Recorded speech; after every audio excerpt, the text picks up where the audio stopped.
اعوذ باللہ من الشیطان الرجیم بسم اللہ الرحمن الرحیم۔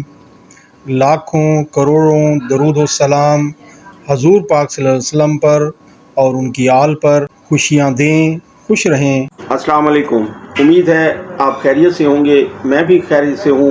اللہ تعالیٰ سے دعا ہے کہ اللہ تعالیٰ ہر کسی کو اپنی حفظ و امان میں رکھے، جو بیمار ہیں ان کو شفائے کاملہ عاجلہ عطا فرمائے اور ان کی مشکلات دور فرمائے، آمین۔ آج کا میرا موضوع ہے کیا ہم نے مرنا نہیں ہے۔ ہاں میرے دوستوں، بھائیوں، بزرگوں، یہ واقعی صحیح ہے کہ ہم آج کل سمجھتے ہیں کہ ہم نے شاید مرنا نہیں ہے، بلکہ یہ دنیا فانی ہے، ہم نے ادھر نہیں رہنا۔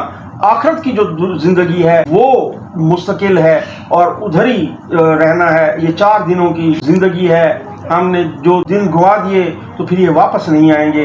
ہم افراتفری میں پڑے ہوئے ہیں، ایک دوسرے سے نفرت کرتے ہیں، ایک دوسرے کا خیال نہیں رکھتے اور افراتفری میں ایسے ادھر ادھر بھاگ رہے ہیں، بس دنیا کے چکر میں پڑ گئے ہیں۔ ایک دفعہ ایک اونٹ بدک گیا اور بازار میں بھاگتا پھرا اور اتنا بڑا جانور کنٹرول میں نہیں آ رہا تھا، لوگ بھی اس کے ڈر سے ادھر ادھر بھاگ رہے تھے۔ اتنے میں ادھر سے حضرت عمر کا گزر ہوا، کو لوگوں نے کہا کہ اے عمر دیکھو اس اونٹ بدک گیا ہے، اس کو کنٹرول کیسے کیا جائے، اس سے دسترس کیسے حاصل کی جائے۔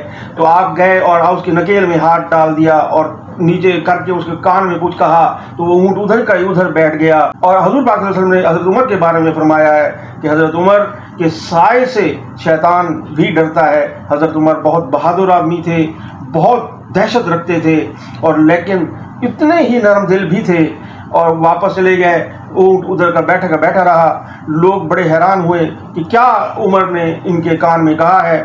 3 دن کے بعد آخر اونٹ ادھر بیٹھا مر گیا، اور پھر ادھر سے حضرت عمر کا گزر ہوا تو انہوں نے کہا کہ اے عمر کیا آپ نے اونٹ کے کان میں کیا کہا تھا کہ وہ ادھر بیٹھا ہے اور 3 دن سے بیٹھا آخر وہ مر گیا ہے، لیکن اس نے ادھر سے نہیں اٹھا اور کوئی بھی تنگ نہیں کیا کسی کو۔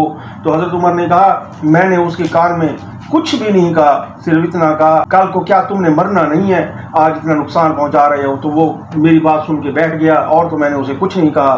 تو سوچو بھائیوں کہ کیوں ہم اس دنیا میں ہی دنیا کو ہی سب کچھ سمجھ بیٹھے ہیں۔ ہمیں آخرت کی فکر کرنی چاہیے، ہمیں ایک دوسرے سے محبت کرنی چاہیے، ایک دوسرے کا خیال کرنا چاہیے، ایک دوسرے کی عزت کرنی چاہیے، تاکہ وہ دوسرے بھی ہمیں عزت دیں اور پیار دیں، محبت دیں، کیونکہ اس کی بہت ضرورت ہے۔ اور آج کی آخری بات، ہمیں یتیموں کے سر پہ ہاتھ رکھنا چاہیے، غریبوں کی مدد کرنی چاہیے، ان کی عزت کرنی چاہیے، کیونکہ آپ ان کا خیال رکھو گے تو اللہ تعالیٰ کا فرمان ہے کہ تم غریبوں کا خیال رکھو، میں تمہارا خیال رکھوں گا۔ اس کے ساتھ ہی ایک آپ سے آخری درخواست کہ میرے چینل کو غور سے سنیں، اس پہ عمل کریں اور اس کو سبسکرائب کریں اور شیئر کریں، لائک کریں، تاکہ دوسرے بھی اس سے مستفید ہو سکیں اور اس سے فائدہ حاصل کر سکیں۔ شکریہ۔ السلام علیکم ورحمۃ اللہ وبرکاتہ۔